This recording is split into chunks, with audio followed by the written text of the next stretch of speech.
You can be sitting in a quiet room with nothing happening and still feel like something is about to go wrong. That is what anxiety does. It does not need a real emergency. It creates one. It takes a possibility, gives it emotional weight, and then places that weight on your chest as if the future has already arrived. Your body is here, but your mind is somewhere ahead of you, rehearsing, predicting, scanning, bracing, and from the inside, it does not feel imaginary. It feels urgent. It feels intelligent. It feels like something you must solve right now. But anxiety is not always warning you. Sometimes it is only repeating itself. Sometimes it is not revealing reality. It is revealing what fear looks like when the mind is left alone with uncertainty for too long. This is why Stoicism matters here, not as cold philosophy, as practical inner discipline. Marcus Aurelius kept reminding himself not to be dragged around by imagination. Epictetus taught that peace begins when you stop handing your inner life over to what you cannot control. And anxiety, at its core, is often exactly that. The mind trying to control what has not arrived, and suffering because it cannot.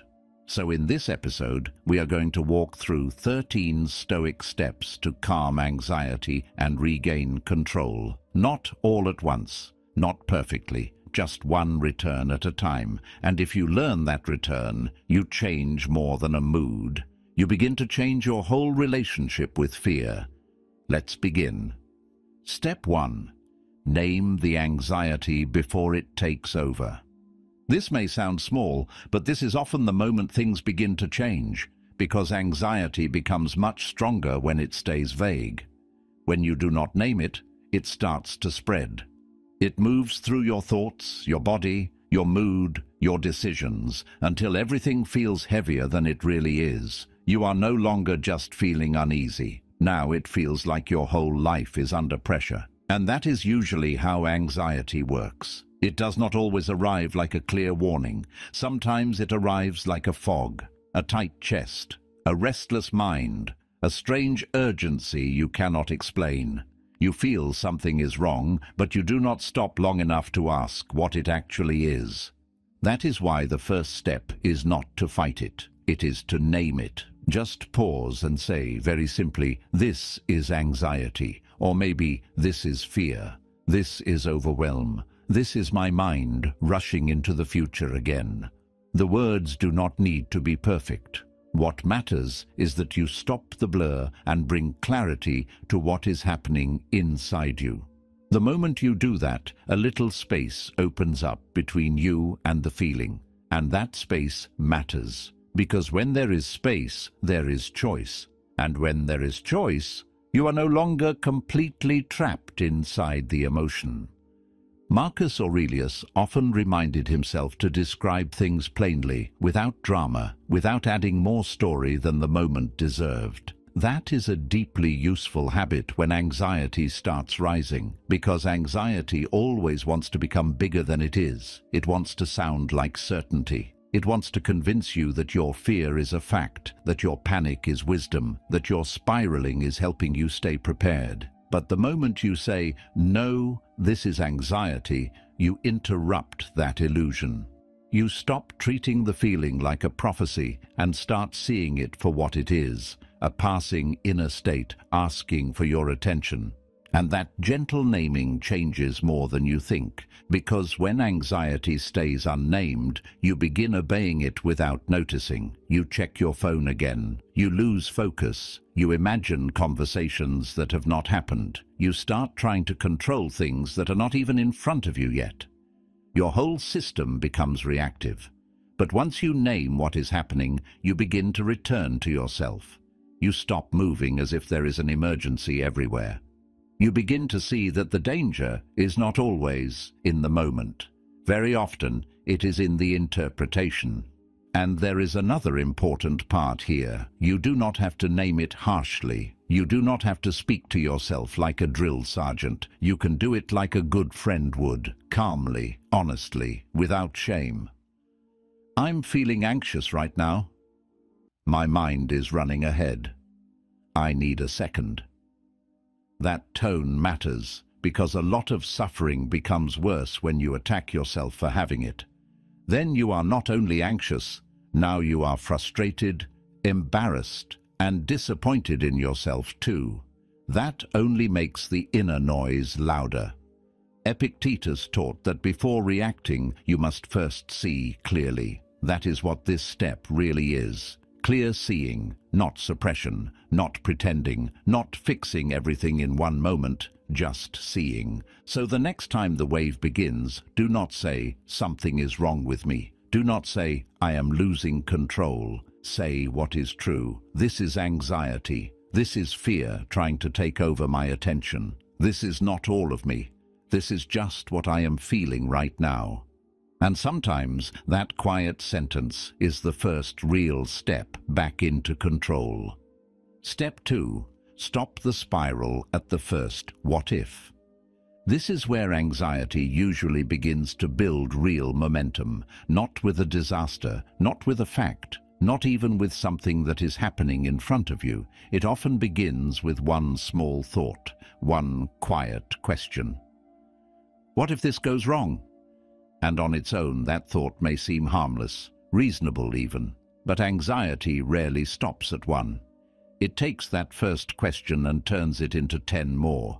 What if I fail? What if I embarrass myself? What if they leave? What if I cannot handle it?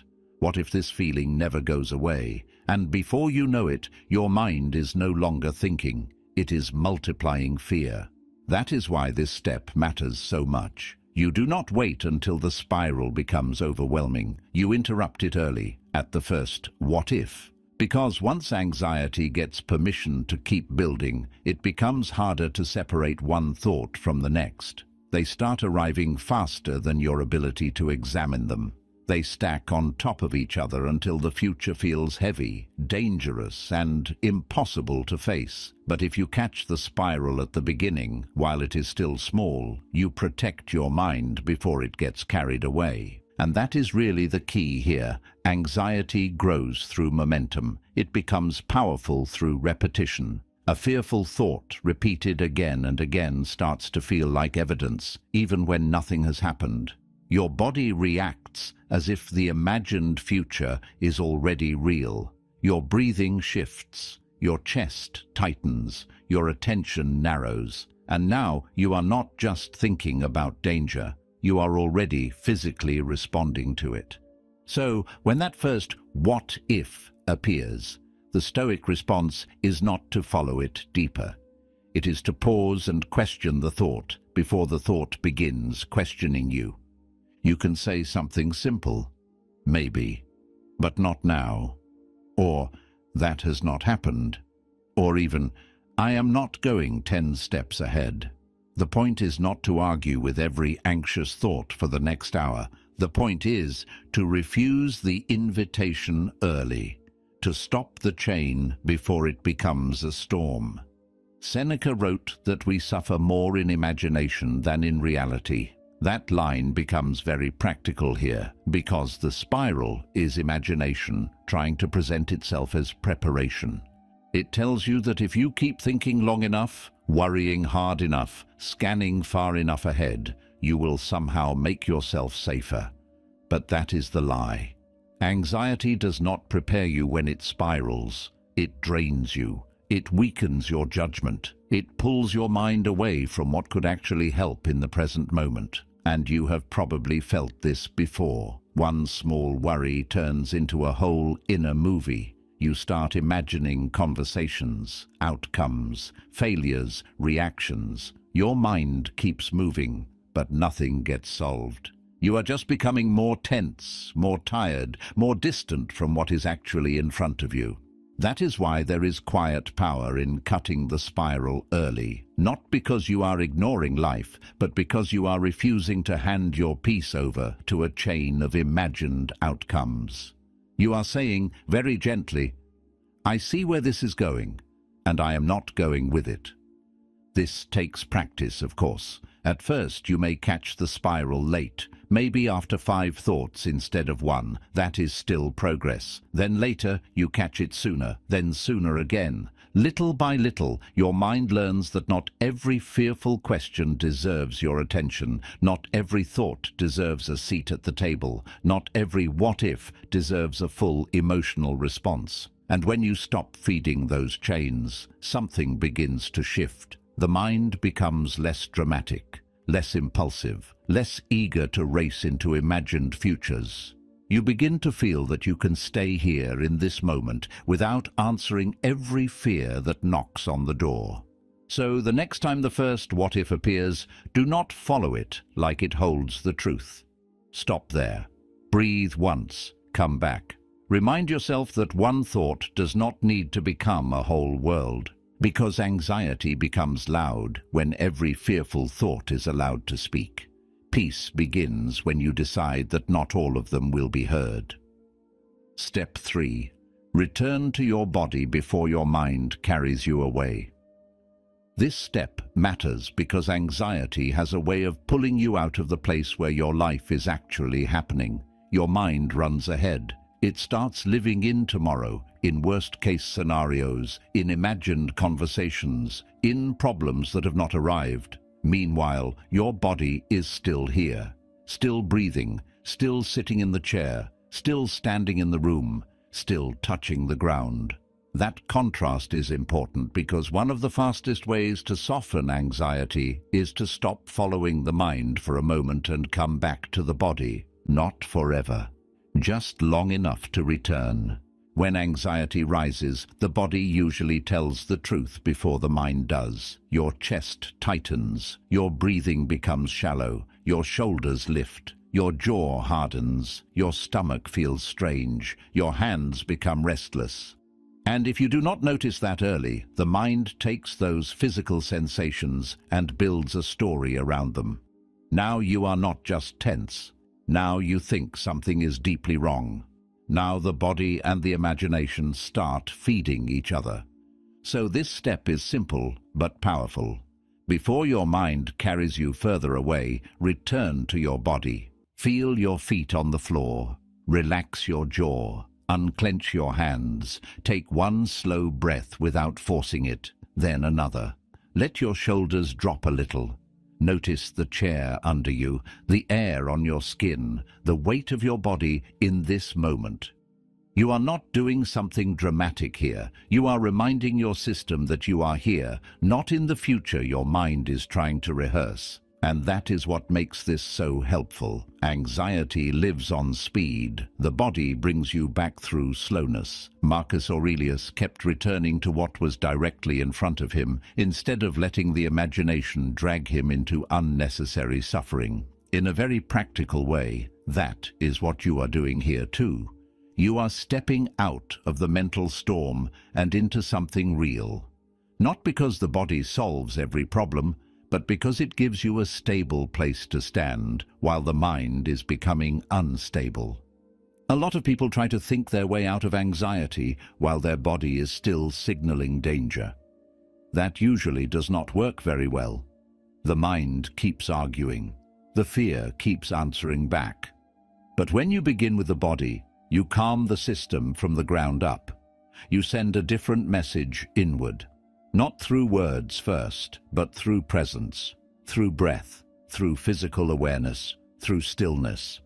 And this does not have to look complicated. You do not need the perfect routine. You do not need a quiet room, a meditation cushion, or 10 uninterrupted minutes. You can return to your body in the middle of normal life, while washing your hands, while walking slowly across the room, while holding a cup of water, while sitting in your car before going inside. Sometimes the most powerful thing you can do is stop for a few seconds and notice, my breathing is fast, my shoulders are tight, let me come back. That gentle noticing is part of the healing because it shifts you from being lost inside the feeling to being present with it. And there is something else here that is easy to miss. Returning to the body is not weakness. It is not avoidance. It is not you being too fragile to handle your thoughts. It is actually a form of discipline. You are choosing not to let the mind run wild without guidance. You are stepping in early and giving yourself a steadier place to land. Epictetus taught that you should not be swept away by impressions. Anxiety is full of impressions, sudden ones, loud ones, convincing ones. The body helps interrupt that sweep. It helps you remember that an activated mind is not always a truthful mind. Sometimes it is just a frightened one. So the next time you feel yourself getting pulled away, do not immediately chase the thought. Come back to the body first. Breathe once with attention. Feel your feet. Loosen your hands. Sit down if you need to. Slow one thing down, because your mind may rush into the future, but your body is still here. And sometimes coming back to what is here is the beginning of coming back to yourself. Step 4. Separate what is real from what is imagined. This step can change everything, because a large part of anxiety does not come from what is happening right now. It comes from what the mind is adding to what is happening. Something small happens, or maybe nothing has happened yet, and the mind begins building meaning around it. It predicts, assumes, exaggerates, fills in the blanks, and suddenly you are reacting not to reality, but to a story. And once that story starts feeling real, your body responds to it as if the danger is already here. That is why this step matters so much. You have to gently ask, what is actually happening right now, and what am I imagining on top of it? That question brings honesty back into the room, because anxiety blends facts and fears so quickly that they start to feel like the same thing. A message was not answered. That is the fact. Something is wrong. They are upset. I ruined it. That is the story. Your schedule is full this week. That is the fact. I will not handle it. I am going to fail. Everything is slipping. That is the story. You feel tension in your chest. That is the fact. Something bad is coming. I am not okay. I am losing control. That is the story. The Stoic mind learns to separate these two things carefully, not harshly, not coldly, just clearly. Marcus Aurelius often brought himself back to plain observation. He kept reminding himself to see things without adding unnecessary judgment, without dressing them up in fear, without letting the mind turn a moment into a catastrophe. That is not emotional numbness. It is discipline. It is the ability to say, let me look at this as it is before I suffer over what it might become.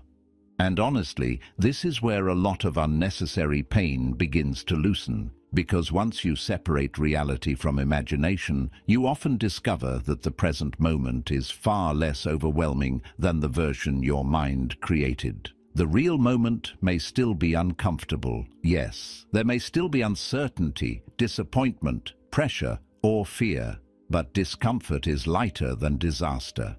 Uncertainty is lighter than doom. A hard moment is still easier to face than a fantasy of 10 future disasters stacked on top of each other. This is why anxiety feels so exhausting. It rarely asks you to carry one thing. It asks you to carry the moment, the future, the interpretation, the fear, and the imagined outcome all at once. No wonder the mind gets tired. No wonder the heart feels heavy. So when the wave rises, slow it down and get specific. Ask yourself, what do I know for sure? Not what do I fear? Not what do I assume? What do I know? Maybe what you know is very simple. I have not gotten a reply yet. I have a difficult conversation tomorrow. I feel nervous. I do not know how this will go. That kind of truth is clean. It is manageable. It does not pull you in 10 directions at once. Then notice what imagination has added. They must be rejecting me. This will end badly. I will not be able to handle it. This feeling means something is terribly wrong. Once you see those additions clearly, they lose some of their power. Not because they vanish instantly, but because you are no longer confusing them with reality.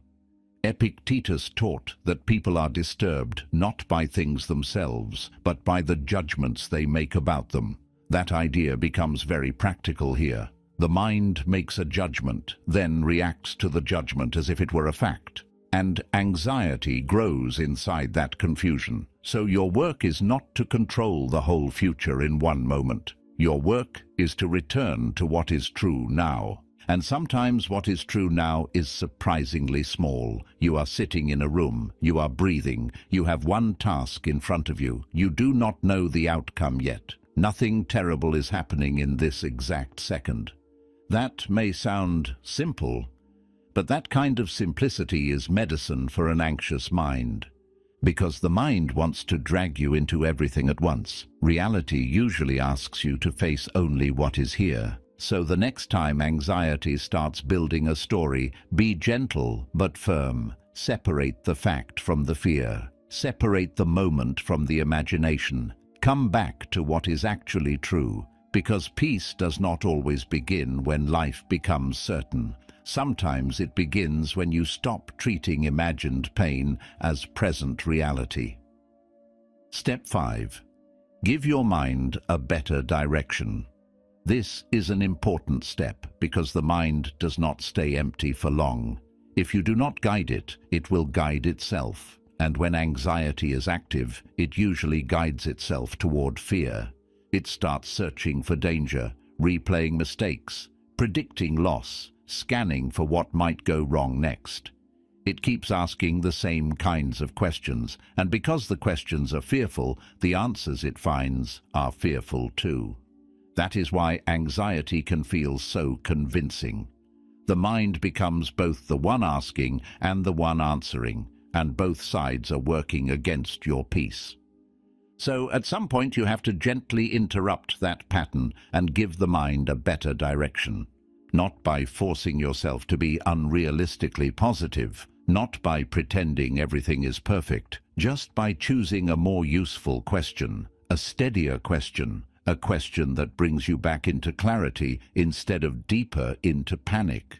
For example, instead of asking, "What if everything goes wrong?" you can ask, "What is the next right thing I can do?" Instead of, "How do I make sure nothing bad happens?" you can ask, "What is actually in my control right now?"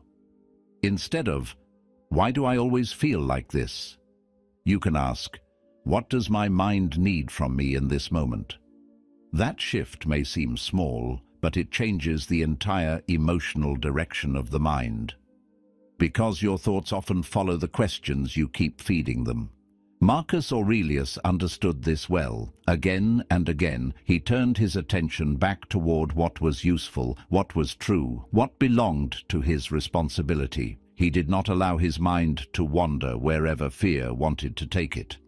And that is a very practical lesson for anxiety. You may not be able to stop every anxious thought from appearing, but you can decide which ones deserve your attention and which direction your mind will keep walking in. That is where your power begins to return. Because anxiety loves open-ended fear. It loves questions with no bottom. What if? Can go on forever. Why is this happening? Can become a maze. How do I make sure I never feel this again? Can turn into another form of pressure.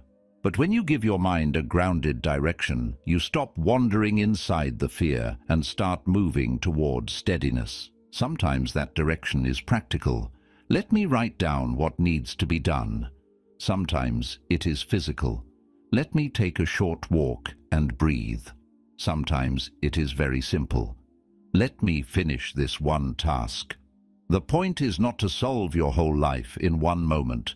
The point is to stop giving your mind questions that make it more afraid and begin giving it questions that help it become useful again. And this matters because an anxious mind can be very intelligent but badly directed. It can work hard in the wrong direction. It can produce endless thoughts, endless possibilities, endless internal noise, while creating no real relief. So the goal is not more thinking.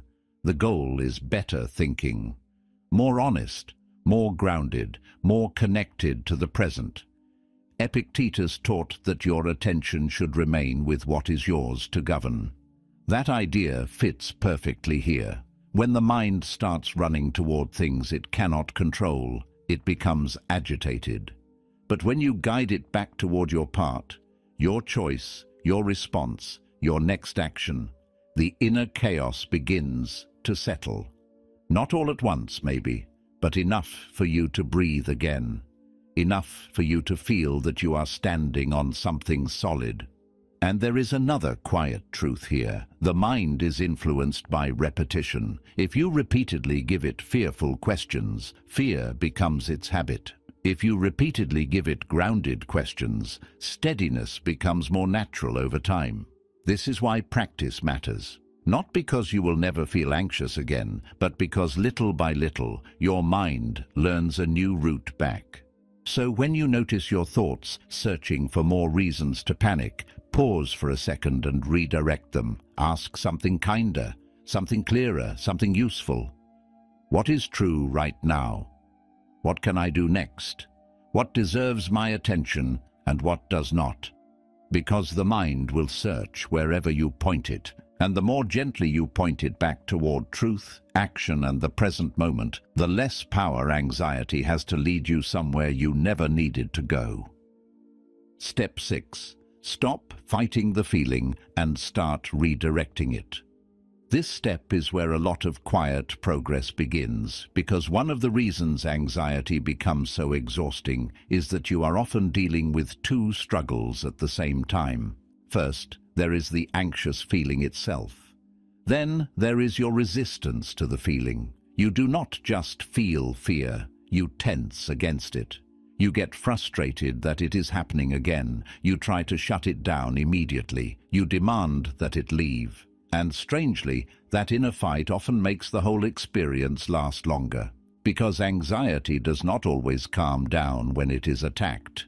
Very often, it digs in. The moment you start saying, "I cannot feel this right now," or "Why is this happening again?" or "I need this to stop immediately," your whole system feels even more pressure. Now, the original anxiety has been joined by urgency, resistance, and self-judgment, and that combination creates even more noise inside you. The feeling gets stronger, not because you are weak, but because your mind has turned the experience into a battle. This is why the wiser move is not to fight the feeling, but to redirect it. That does not mean you surrender to it. It does not mean you let it run your day. It simply means you stop feeding it with panic and begin guiding your energy somewhere steadier. Instead of trying to crush the feeling, you change your relationship to it. You notice it, you allow it to be there without treating it like an emergency, and then, very gently, you lead yourself towards something grounding, useful, or real. That might mean standing up and washing your face. It might mean stepping outside for a few minutes. It might mean slowing your breathing, writing down what you are feeling, or returning to one simple task in front of you. The action itself does not have to be dramatic. What matters is the shift. You are no longer wrestling with the anxiety. You are moving with awareness instead of resistance. And honestly, this takes maturity. Because the instinct to fight discomfort is very human. You want relief now. You want the feeling gone now. You want your mind quiet now. But Stoicism teaches something more disciplined than that. It teaches you not to collapse under what you feel and not to become ruled by it either. You acknowledge the inner disturbance without becoming its servant. Epictetus was clear about this in his own way. He taught that impressions will come, but you do not have to give yourself over to them. That is the spirit of this step. Anxiety may knock on the door, but you do not have to throw the whole house into chaos because it arrived. You can say, "I feel this, I do not like it, but I do not need to turn it into war." There is real strength in that. Because when you stop fighting the feeling, something surprising happens. A little of its force begins to fade. Not always immediately and not perfectly, but often enough for you to notice. The tension softens because you are no longer pulling against it so hard. The mind slows because you are no longer shouting over it internally. The body begins to settle because it no longer feels trapped inside a struggle with no exit. And redirecting is different from escaping. Escaping usually comes from fear. Redirecting comes from steadiness. Escaping says, I need to get away from this feeling at any cost. Redirecting says, I do not need to stay stuck here. Let me guide myself somewhere better. One is frantic, the other is grounded. That difference matters.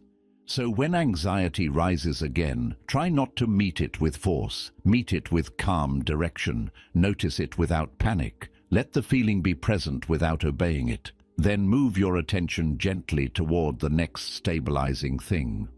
One breath, one step, one small action, one truthful thought. Because peace does not always come from overpowering what you feel. Sometimes it begins when you stop turning the feeling into an enemy and start becoming someone steady enough to lead yourself through it. Step 7. Stop measuring your safety by how you feel. This step is subtle, but it can free you from one of the deepest traps anxiety creates. Because when anxiety stays with you for a while, you can start using your feelings as a kind of alarm system. If you feel calm, you assume you are safe. If you feel tense, uneasy, restless, or unsettled, you assume something must be wrong. And little by little, you stop asking what is true and start asking only how you feel. That may sound harmless, but it puts your peace in a very unstable place, because feelings change quickly. They rise, fall, intensify, soften, and sometimes say more about your inner state than about the world around you.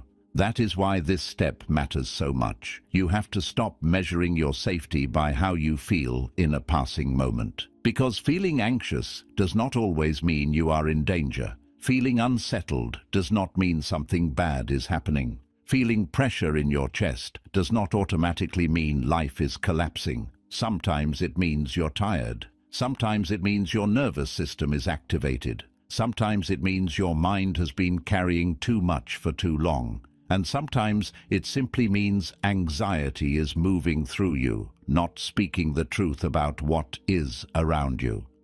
This distinction changes everything. Because once you begin treating every uncomfortable feeling like proof of danger, your whole life becomes a constant effort to feel okay before you trust anything, before you make a decision, before you rest, before you move forward, before you believe things are fine. You wait for the feeling to disappear. And if it does not disappear, you assume the threat is still there. That creates a painful cycle. Anxiety makes you feel unsafe. Then you use that feeling as evidence that you are unsafe, and that evidence creates even more anxiety. So the Stoic response is gentler and wiser. Instead of asking, do I feel calm enough to be okay? You begin asking, what is actually true here, even if I feel unsettled? That question brings you back to reality. Marcus Aurelius understood that the inner world can become noisy, and that not every impression deserves immediate belief. That is part of what makes Stoicism so helpful here. It reminds you that the mind can produce intensity without producing truth. A feeling can be loud and still not be accurate. It can be strong and still not be a reliable guide to what this moment means. And honestly, that is something many anxious people need to hear more often. Just because your body feels alarm does not mean life is sounding one. Just because your mind feels uncertain does not mean the ground beneath you has disappeared. Your internal weather can be stormy while the outer moment is still manageable, still ordinary, still safe enough to face. This does not mean you ignore yourself. It does not mean your feelings are irrelevant. They matter. They deserve care, attention, and honesty. But they are not always instructions. They are not always warnings. Sometimes they are just signals passing through a tired or overworked system. If you turn every signal into a prophecy, you exhaust yourself. So when you feel that old wave rising, try not to immediately conclude that something is wrong outside you. Pause for a moment. Breathe. Ask, am I in danger right now, or am I feeling fear right now? those are not always the same thing. In fact, very often they are completely different things. Epictetus taught that what disturbs us is not events themselves, but what we tell ourselves about them. This step lives inside that wisdom. You feel unease, then the mind says, "This must mean something bad is happening." But that conclusion is often too fast, too automatic, too loyal to fear. The wiser response is slower, clearer. I feel activated right now. That feeling is real, but it is not the same as danger. There is a lot of strength in learning that sentence, because then you stop living at the mercy of every fluctuation in your inner state. You stop waiting to feel perfect before trusting the moment. You stop handing fear the authority to define reality for you. And in its place, something steadier begins to grow. Not numbness, not denial, just discernment. The ability to say, "I may not feel calm yet, but I do not need to panic because of that." That is real progress. So the next time anxiety makes your body feel uncertain, do not rush to interpret that feeling as proof that you are unsafe. Let the feeling be there without turning it into a verdict. Come back to what is real. Come back to what you know. Come back to the fact that sensations are not always truths. Because peace becomes possible when you stop asking your feelings to tell you whether you are safe and start learning how to stay grounded even while those feelings move through you. Step 8. Come back to what is actually true. This step is like putting your feet back on solid ground after your mind has been walking through fog. Because anxiety has a very convincing way of making unreal things feel immediate. It takes a possibility and gives it the emotional weight of a fact. It takes a fear and makes it sound like certainty. And after a while, you are no longer responding to what is here. You are responding to what your mind keeps rehearsing. That is why this step matters so much. You come back to what is actually true, not what feels true in the middle of fear, not what anxiety is insisting on, not what the future might become. What is true right now? And usually, when you stop and ask that question honestly, the truth is much simpler than the storm in your head. Right now, you are breathing. Right now, you are here. Right now, the future your mind is warning you about has not arrived. Right now, this moment is still happening in front of you, not in the imagination that has been pulling at you from every side. That does not mean your concerns are fake. It does not mean nothing matters. It just means you stop giving imagined futures the same weight as present reality. Marcus Aurelius returned to this kind of clarity again and again. He kept bringing himself back to the moment in front of him, to the task in front of him, to the reality that could actually be met with reason. That is one of the quiet strengths of Stoicism. It does not ask you to deny uncertainty. It asks you not to abandon the present because of it. And honestly, that alone can calm a lot inside you, because anxiety wants to drag you into tomorrow and make you live there too early. It wants you to suffer in advance. It wants you to feel the pain of things that may never happen, and then call that preparedness. But there is no wisdom in living every possible future before it arrives. There is only exhaustion. So when you notice your mind racing again, come back to what is true in a very plain way. You can say, "I do not know what will happen yet." That is true. This thought is about the future, not this exact moment. That is true. I am safe enough to breathe right now. That is true. I can handle the next moment better than I can handle 10 imagined ones. That is also true.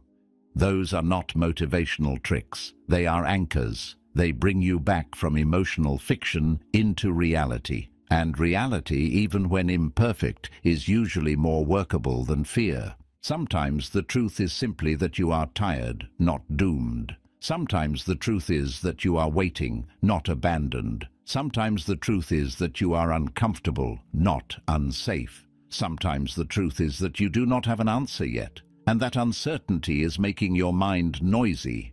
But noise is not prophecy. Fear is not proof. Epictetus reminded us that we are disturbed not by events themselves, but by the judgments we attach to them.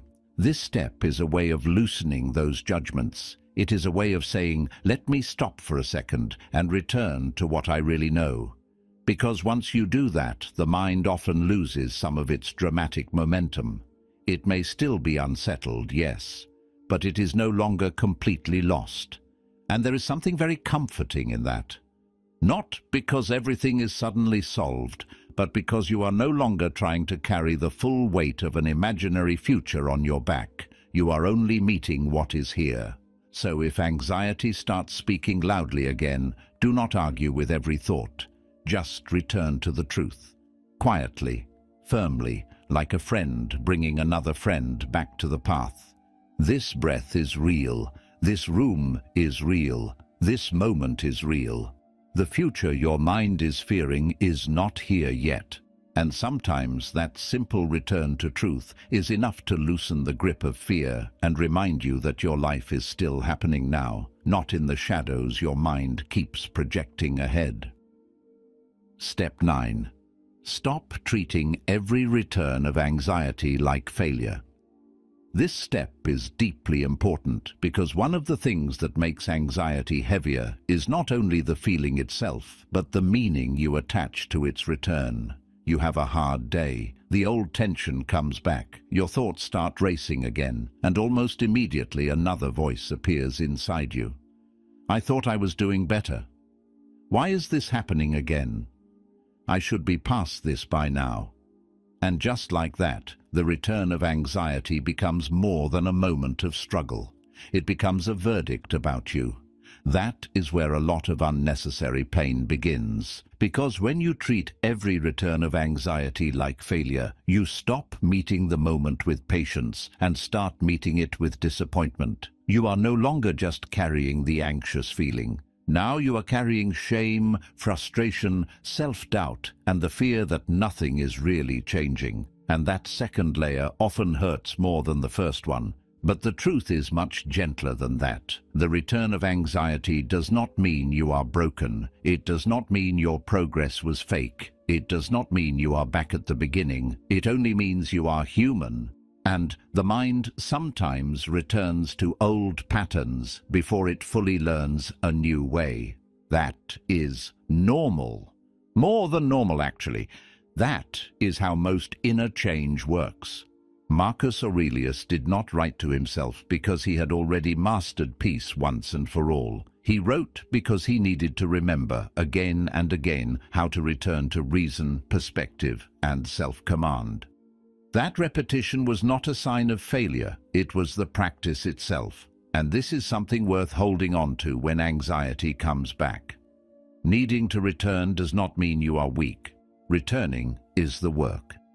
A lot of healing becomes easier the moment you stop expecting yourself to never struggle again. That expectation creates pressure your nervous system does not need. It turns growth into a test you are always afraid of failing.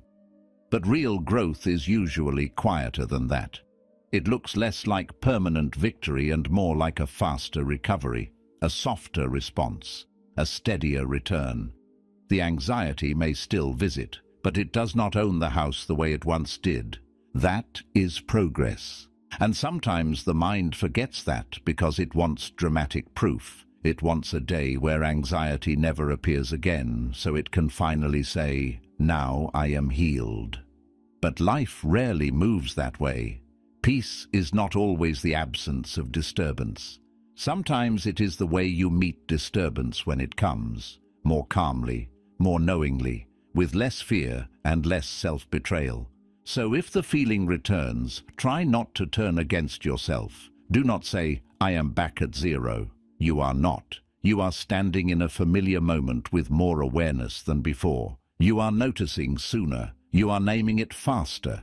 You are returning with more skill. That matters. Even if the feeling is unpleasant, your relationship to it may already be changing, and that change is real. Epictetus taught that philosophy is training, not decoration. In other words, wisdom is not something you admire once. It is something you practice repeatedly, especially on the days you need it most. Anxiety works the same way. The goal is not to prove that you never feel it again. The goal is to keep practicing your return until returning becomes more natural than panicking. So the next time anxiety comes back, do not greet it like a personal defeat. Greet it like a familiar challenge, something you may not enjoy, but something you know how to meet now, something that no longer gets to define your worth. You can simply say, "It is here again. That is okay. I know what to do." That sentence carries a very different energy. There is no shame in it, no collapse, no drama, just steadiness. Because the storm coming back does not mean the sky has forgotten how to clear. And the return of anxiety does not mean you have failed. It means the practice is asking for you one more time, and each time you answer with calm instead of shame, you become stronger than the fear that came back. Step 10. Build the habit of returning to now. This is where everything begins to come together. Because peace is not created by one perfect day, one powerful realization, or one moment where anxiety finally disappears forever. Peace is built through return, through repetition, through learning again and again how to come back to the present before fear turns one moment into a whole imagined future. And that matters, because anxiety often makes you think the goal is to never feel unsettled again. But that is not a realistic goal, and it is not a Stoic one either. Life will still bring uncertainty. Some mornings will still feel heavy. Some thoughts will still arrive uninvited. Some days your mind will still race ahead. The real difference is not that nothing ever disturbs you. The real difference is that you become someone who knows how to return. That is the habit. And like every habit, it grows through practice, not intensity, not through one dramatic effort, but through small moments repeated with honesty. You notice the spiral and come back. You feel the tension in your chest and come back. You catch yourself imagining tomorrow too early and come back. At first, maybe it happens slowly. Maybe you get lost for an hour before remembering. Then later, maybe 20 minutes. Then 10. Then sooner. Little by little, the path back becomes more familiar. That is how control is rebuilt. Marcus Aurelius did not remind himself of the same truths again and again because he lacked wisdom. He did it because wisdom becomes real through repetition. The mind needs practice, the heart needs practice, the nervous system needs practice. And when anxiety has been part of your inner life for a long time, returning to the present is not just a thought, it is a discipline, a gentle one, but still a real discipline. So this last step is not about one technique, it is about building a way of living. It may begin with very simple things, pausing before you let a fearful thought multiply, taking one full breath when your mind starts speeding up, naming what you are feeling instead of becoming it, coming back to your body, asking what is true right now, choosing one real action instead of 10 imagined disasters. None of these moments look dramatic from the outside, but inwardly they are changing something important.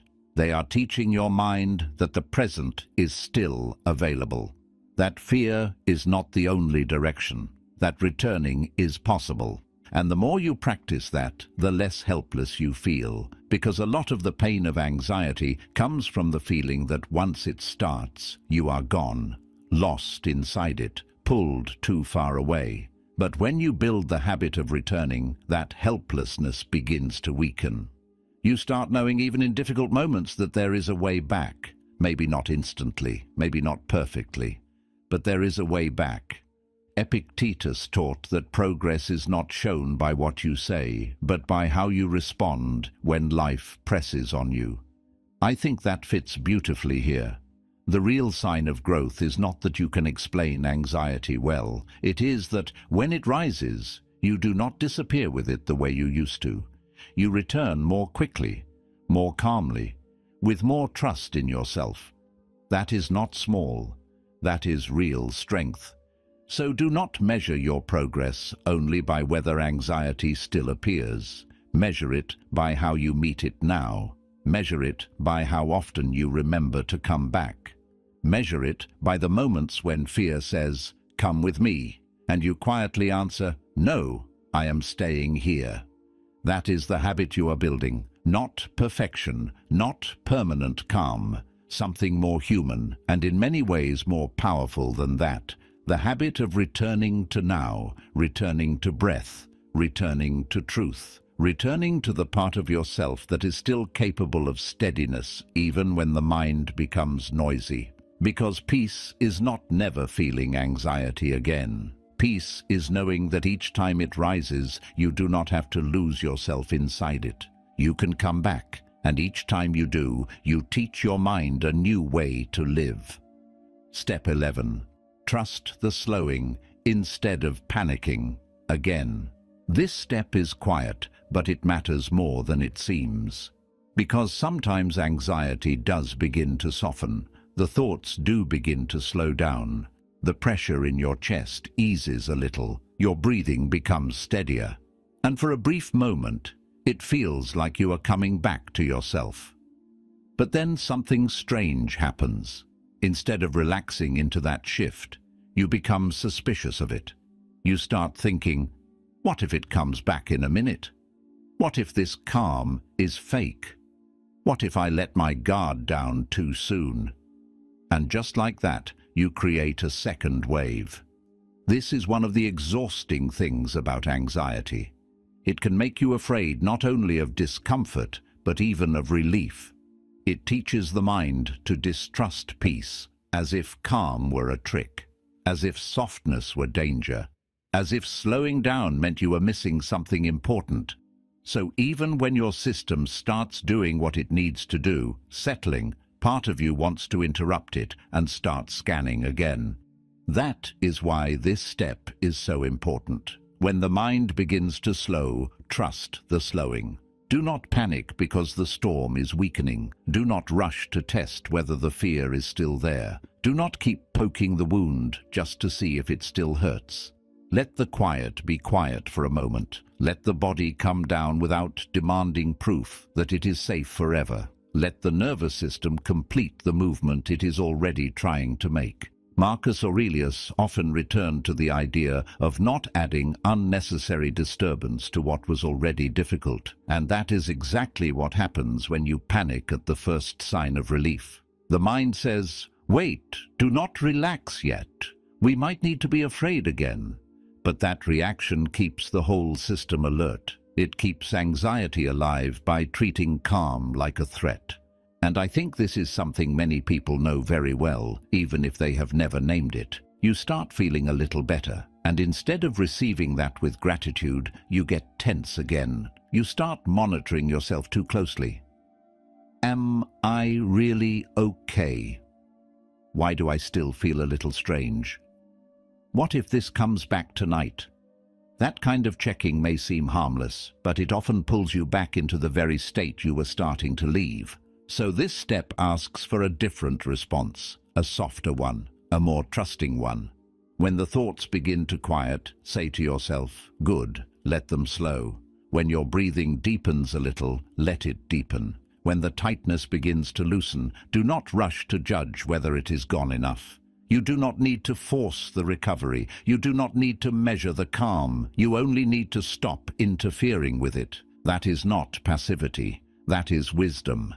Because healing, even in small, anxious moments, often happens when you stop making the feeling prove itself. You stop demanding guarantees. You stop asking for complete certainty before allowing yourself to rest.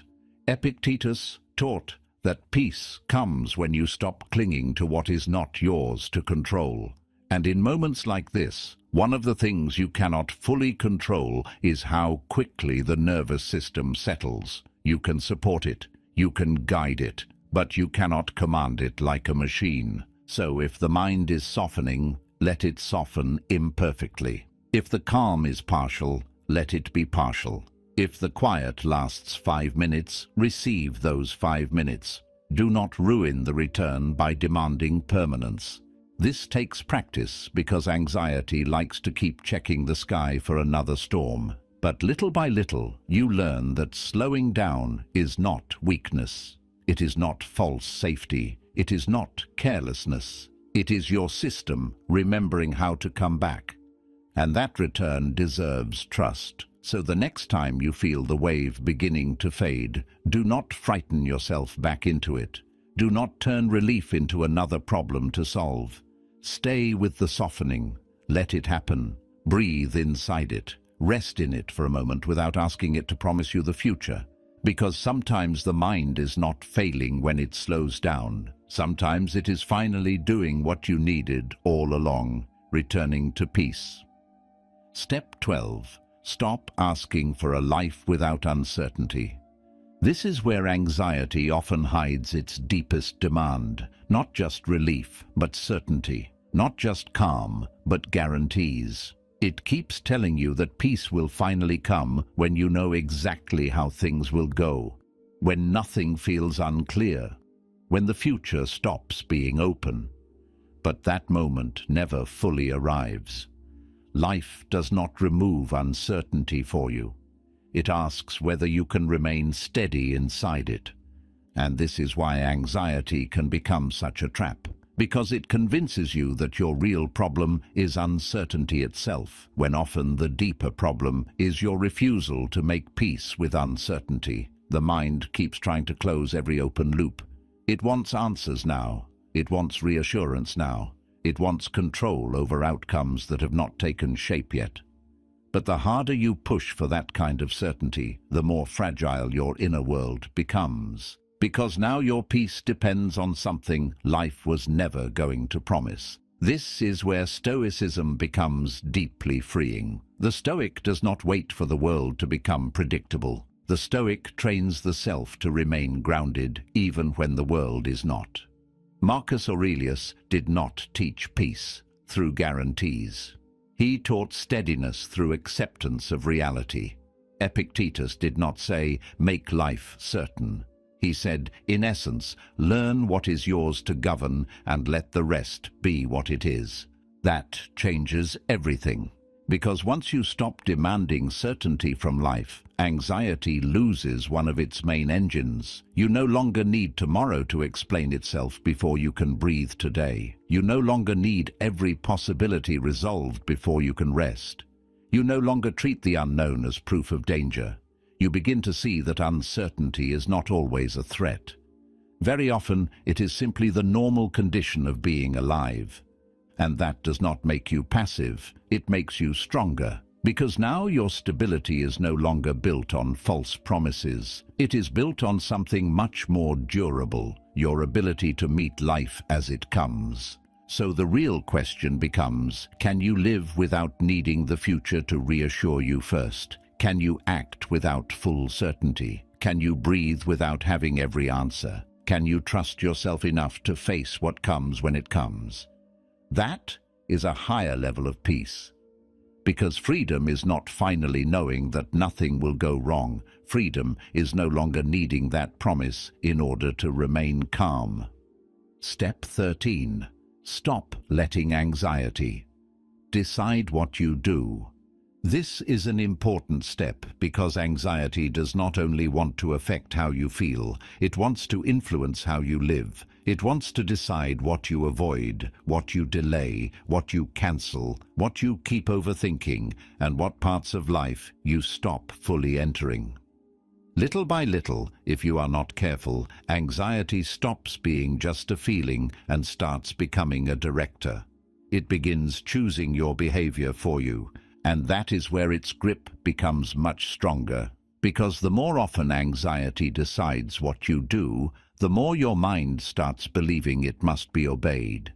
If you keep pulling back every time fear rises, the fear starts to look like authority. If you keep delaying every difficult step until you feel completely calm, you teach yourself that calm must come first, and courage can only come later. But that is not how strength is built. Strength is built when you begin acting with steadiness, even while some fear is still present. That is why this step matters so much. You have to stop asking anxiety for permission to live. The Stoic understands that feelings may appear without permission, but choices still belong to the self. Marcus Aurelius did not wait to feel perfect before returning to his duty. Epictetus did not teach people to arrange life so they would never feel disturbed. He taught them to govern response, to keep action rooted in reason rather than emotional weather.